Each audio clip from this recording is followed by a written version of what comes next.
would have been 2, 4, 5, 6.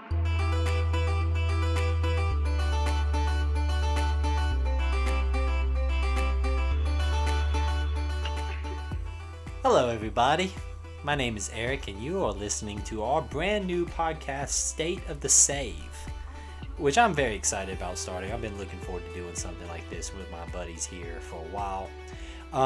What State of the Save really is it's kind of like a book club for video games. It's kind of straightforward. We're going to play some video games. We're going to talk about them in sections, kind of do some in-depth conversation about the kind of moment-to-moment play through, and just really kind of dig in. It's an excuse to hang out with my buddies. This is all my elaborate plan and scheme. So let's go ahead and meet everybody. Starting off to my left, I'm going to throw everybody off because to my left, Mr. Nick. Nick, say hi to the people. Hey, everybody. Really, that was it? That's it. Just going to say hi. You said hey, say hi to the people. Here I am. Wow. But high quality content, everybody. To my other left is Michael. Michael, do better than Nick. Hi, I'm Michael Cutts. I've been playing video games for most of my life, which I'm sure a lot of us who are listening to this podcast have. My biggest regret in life is selling a Super Nintendo for $20 to my daycare. This is also an AA meeting, apparently, now. We're explaining our biggest regrets. My biggest regrets start at 5. Nick, please stop me before we all get suspended. My biggest regret is not having a really nice, long interlude like that. You should be ashamed. It's okay. We'll get through this together. Yes, we will. Things are starting swimmingly, everybody. Everybody's super excited. Let's kind of talk about what this idea of this podcast is. The idea is we're going to be playing video games, and we're going to be playing them together. It's, like I said, it's basically a book club. We're going to be picking games. We're not going to be picking the next brand new hot releases. You know, when Cyberpunk comes out, we're not going to be playing Cyberpunk right when it comes out. Or when, Doom Eternal, which, we just had come out. We're not playing through those kind of games necessarily. We're really just using this as an excuse to play the video games we missed, the video games that we're interested in, the things that we'd be playing anyway, and getting to kind of talk through them as we play them, and kind of really having a nice in-depth conversation, something that kind of digs beyond the normal review. Most reviews take the entire game into consideration and do a big overview of it. We want to kind of dig in and really break down the moment-to-moment and the things that we enjoy, things we don't enjoy, the kind of experience of playing through these games. And it's like I said, we're just an excuse to play through the backlog. That's what all this is. It's an excuse to play all these games that we keep saying we're going to play. My backlog on my Xbox consists of like 50 games, so this is going to be going on a very long time. Yes, see? Look at that. Content for years, everybody. Content for years. We've actually already picked our first game that we're going to be playing. Somebody give me a drum roll. Drum roll, please. Please. That's a bad drum roll. I know you're just trying to dodge the editing. First game we're going to be playing is Alan Wake. If you read the title of this podcast, you should already know that. I was really hoping for a dramatic reveal. Alan Wake is a game that I played probably when it first came out, but I ain't going to lie, I don't remember anything about it. Nick, you've played a little bit? Yeah, fairly recently I got into maybe the first few chapters, just due to other circumstances, being a little busy. I kind of fell off of it for a little bit, but I am excited to revisit that. And Michael, did you ever play my Alan Wake at all? I played Alan Wake. I got my Xbox in around 2011, and Alan Wake was one of the first games I rented for it. I remember when that game came out, just going into GameStop. For some reason, Xbox put a lot of money behind that, and it had like a cardboard display of just the game itself. So that caught my attention. The game seemed really cool. So it was one of the first games on the Xbox I remember renting. Basically did the equivalent of binge watching a mini-series, played through that game all weekend. I loved it, and now 9 years later, I don't remember a single thing about that game. Yeah, I mean, I'm kind of in the same boat. I remember playing through it. I don't remember anything about... I mean, I remember the general tone of the game. It's a very Stephen King-like experience. That game made the flashlight really cool. Yeah, there's a cool flashlight in that game. You know, something to look forward to for all of us. You Everybody reload the loves- flashlight like a gun. You, you guys don't reload flashlights like guns? I always do it like the Doom sound, like a. It's a very, very fun thing. My wife finds it hilarious. Yeah, I mean, it's been so long since I've played it. I don't remember anything about it. You know, we wanted to kind of revisit it.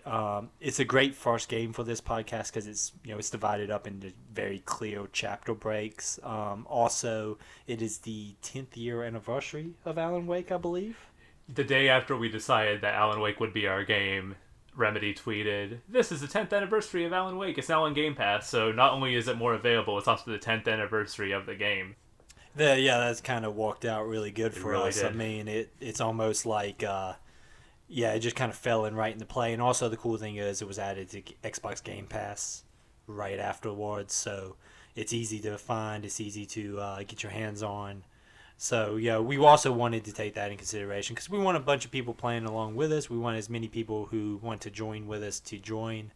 So we wanted to game this kind of available. Nick, I think it's on Steam. Yeah, so it is on Steam, it's on Xbox, it's on Game Pass for PC and Xbox.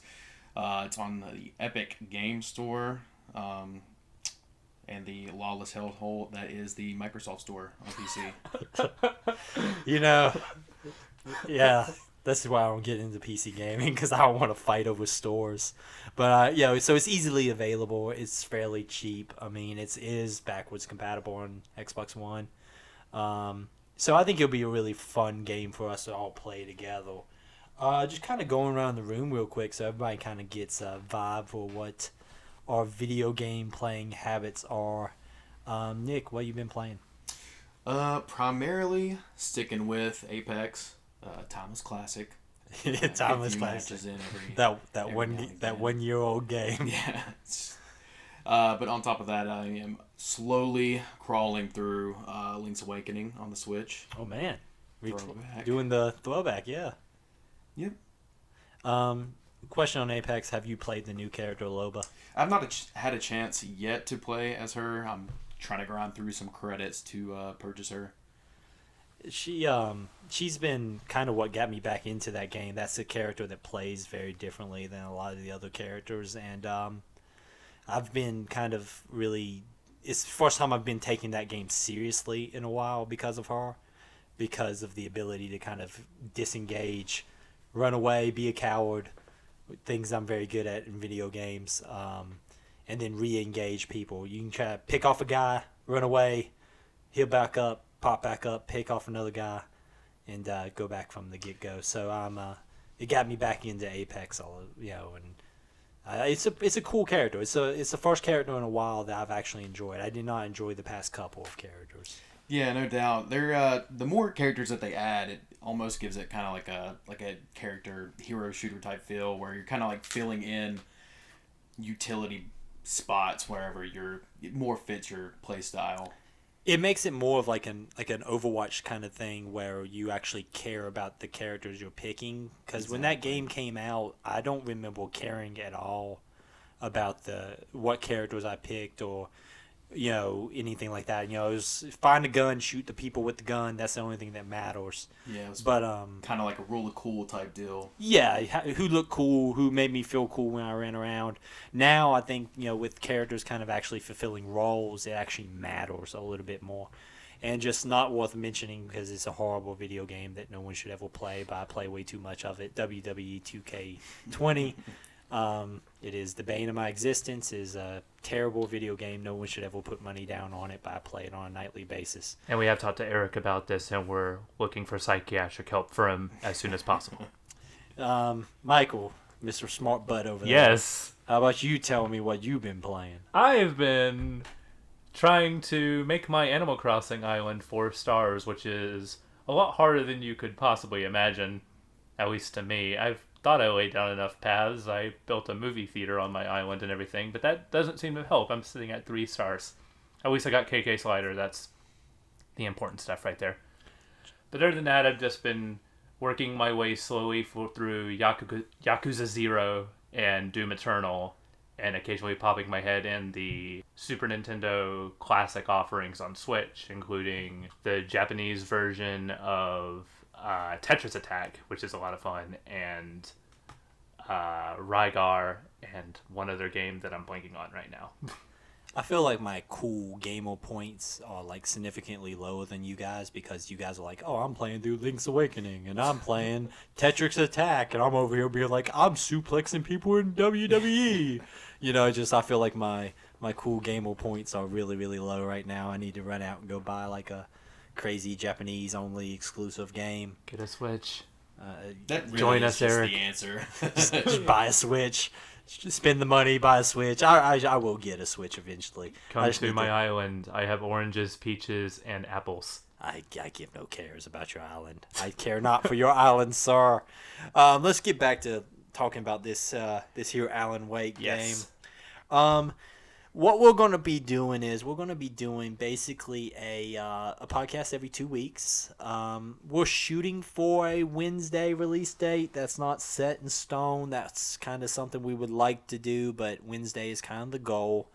And we're going to be playing through for our first session the first 3 chapters of the game.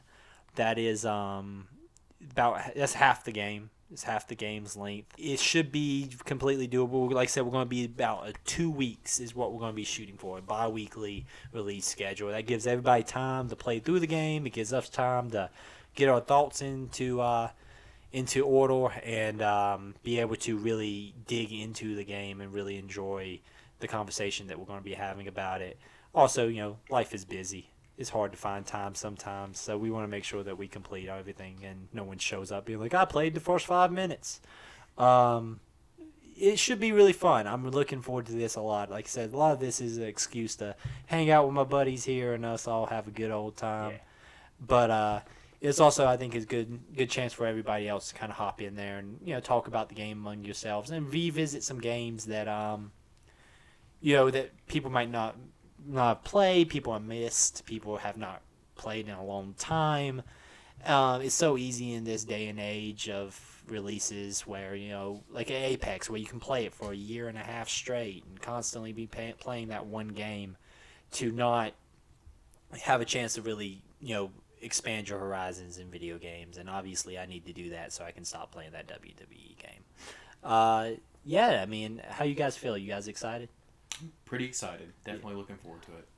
I am very excited to play Alan Wake again. Like, I did some research, like looking up a bit about Alan Wake's development before going into it again. And one thing that I found really interesting, Sam Lake, the creative director, on an Ars Technica interview, talked about how the original concept of the game was going to be this huge open world thing. And the chapter element didn't come about until the open world got too difficult whenever Microsoft came on as a publisher. So what they did was they took the open world and turned it into 6 linear stages.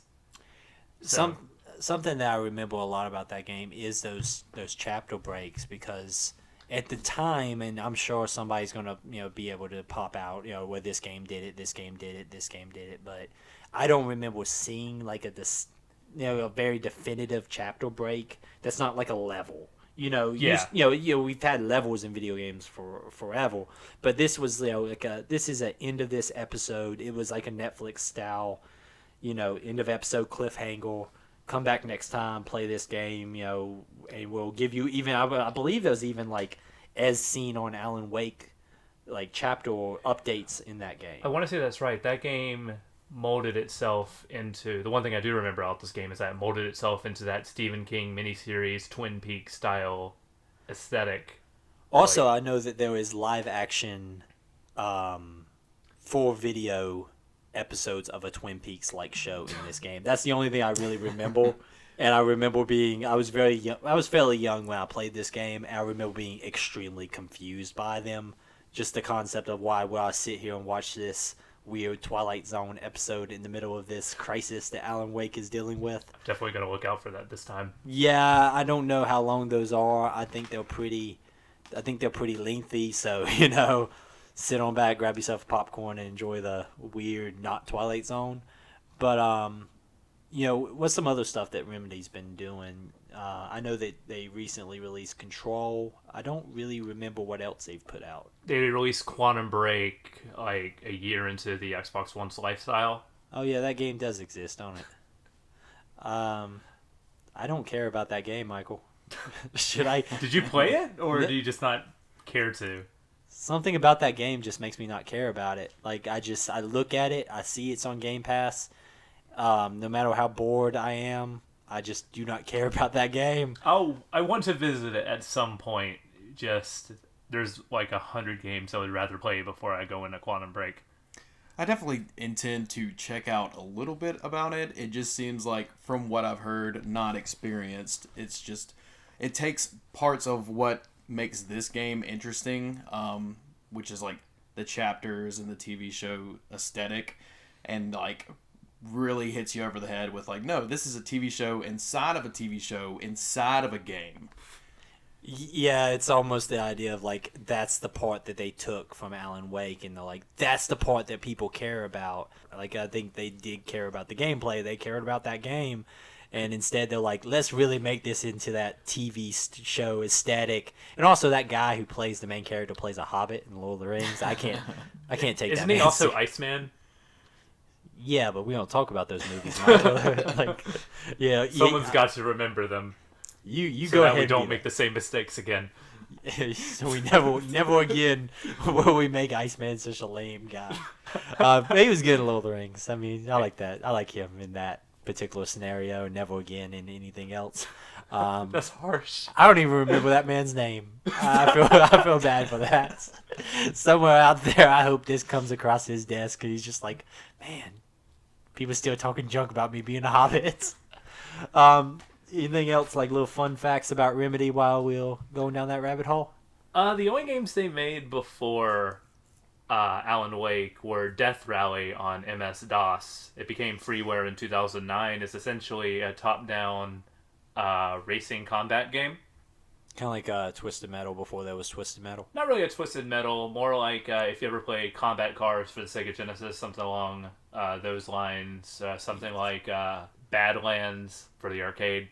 This is the thing you'll learn about Michael. Michael has like a encyclopedic knowledge. I wouldn't go that video far. games. Because I'm sitting there like, yes, Badlands. Badlands. Played that all the time. Street Fighter 2 and Badlands. Okay, look, homework. Go and just look up Badlands and go, oh, okay, I get you. Michael, you know how long it took just to get this recording software to work for me. Do you honestly believe I'm going to do homework, Michael? It's just not going to happen. And everybody knows Max Payne and Max Payne 2, the fall of Max Payne, were released after that. They were seminal games on the PlayStation 2 and Xbox. And the main inspiration for those games apparently came because the developers played Tomb Raider and loaded on the PlayStation 1 and realized the camera was bad. And they wanted to make a game that fixed the camera issues of the PlayStation 1 era. Also, Mark Wahlberg played in a movie adaptation of that thing. That's another thing we don't talk about. Mark Wahlberg. We don't talk about Mark Wahlberg. Max Payne has always been a game series that eluded me. They released like a 360 remake of that game at one point. Really? Yeah, it was like a... If I'm remembering correctly, I could be completely crazy.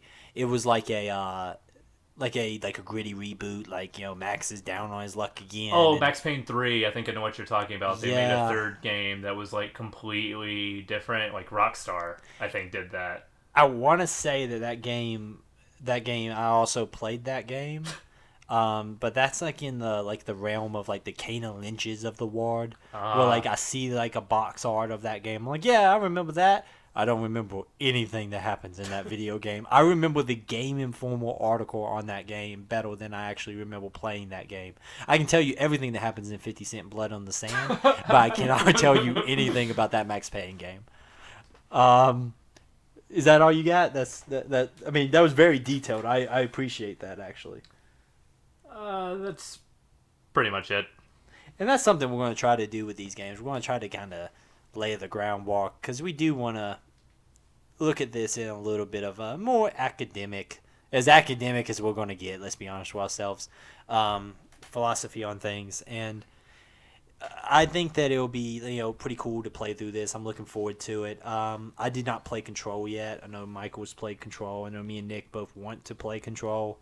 And I believe Alan Wake has some ties to Control. That's what people tell me. I have no idea. Yeah, again, I've mostly been ignoring it because of our involvement with trying to play this game. That being said, pretty hard to not play Control. From what I understand, it's pretty awesome. It's pretty good.